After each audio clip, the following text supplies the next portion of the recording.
Hey everyone, and welcome. Today, we're going to pull back the curtain on the secret architecture of your favorite stories. We all kind of know the basic shape of a story, right?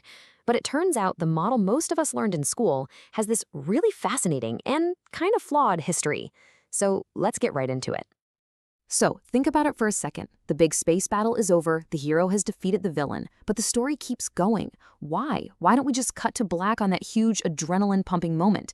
Well, it's because what happens after the big fight is often just as important as the fight itself. And that whole after period, it actually has a name. It's called the falling action. This is the part of the story where the dust is settling. It's absolutely crucial for explaining what the heck just happened, easing all that tension, and tying up those loose ends before we get to the final, satisfying conclusion. And to really get why it's so important, we have to look at the classic blueprint for storytelling. And here it is, the storytelling pyramid. I bet you've seen this exact diagram in English class at some point.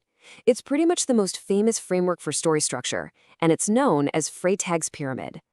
It breaks a story down into 5 neat little parts. You've got the exposition, that's where we meet everybody, the rising action, where things get messy, the climax, the big turning point, the falling action, which we just talked about, and finally the resolution, where it all wraps up. Seems pretty straightforward, right?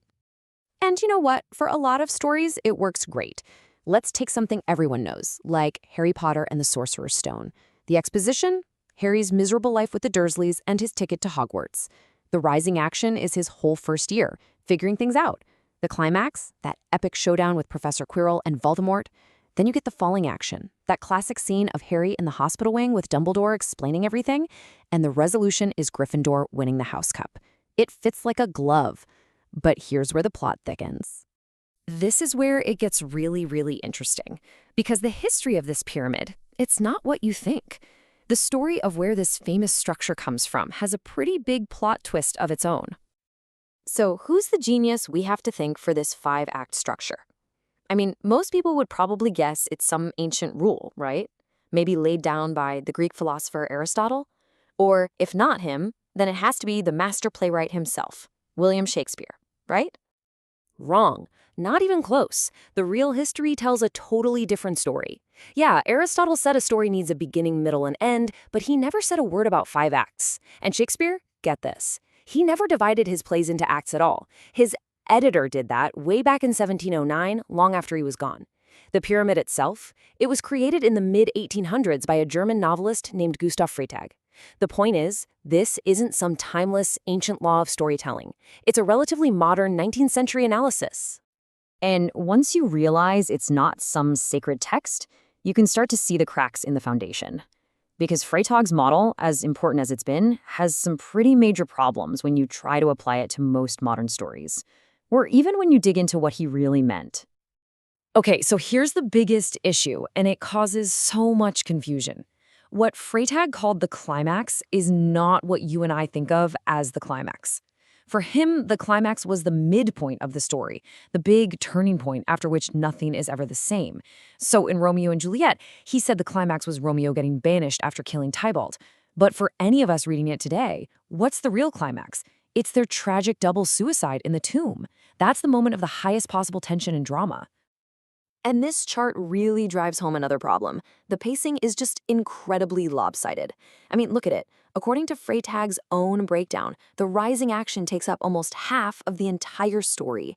Meanwhile, the part he calls the climax is this tiny little 5% sliver in the middle. It's a really strange and uneven way to map out a story. So why is it so weirdly specific? Well, it's because Freytag was really only interested in analyzing one particular kind of story. The V-shaped tragedy. You know the type, where a hero rises to a peak of greatness and then tragically falls from grace. Think of the myth of Icarus flying too close to the sun. Freytag's model was tailor-made for that shape and pretty much that shape alone, which makes it a really bad fit for comedies or adventures or, well, most other kinds of stories. So what's the final verdict here? Story analyst Joe Bunting puts it about as bluntly as you can. As Freytag designed it, the 5-act structure is basically a broken model.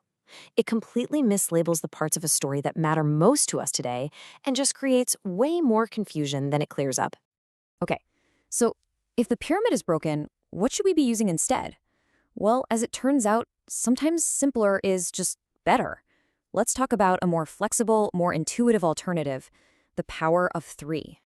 This is the three-act structure, and it's just so much more straightforward. Act 1 is the setup.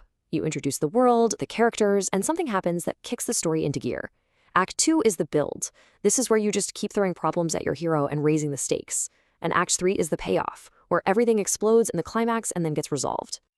And honestly, this table says it all. Just look at the difference in balance. The three-act structure breaks down beautifully. About a quarter of the story for the setup, half for the middle, and a quarter for the payoff. It's clean, it's balanced, and it's flexible enough to fit almost any story you can think of, not just those V-shaped tragedies. So, what's the big takeaway from all this? Whether you're trying to write a story or you just love watching and reading them, it's all about having the right tools in your toolkit. So let's just quickly recap. First off, free text pyramid isn't some sacred ancient law.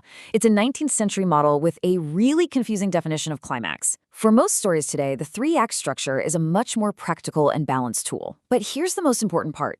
None of these are rigid rules. They're just frameworks, just tools to help us understand the magic of how great stories actually work. By pulling back that curtain and looking at the actual blueprints, we can appreciate the incredible craft of storytelling even more. So the next time you watch a movie or read a book, see if you can spot the structure working underneath it all. Now that you know the real story behind the story arc, how are you going to see your favorite stories differently?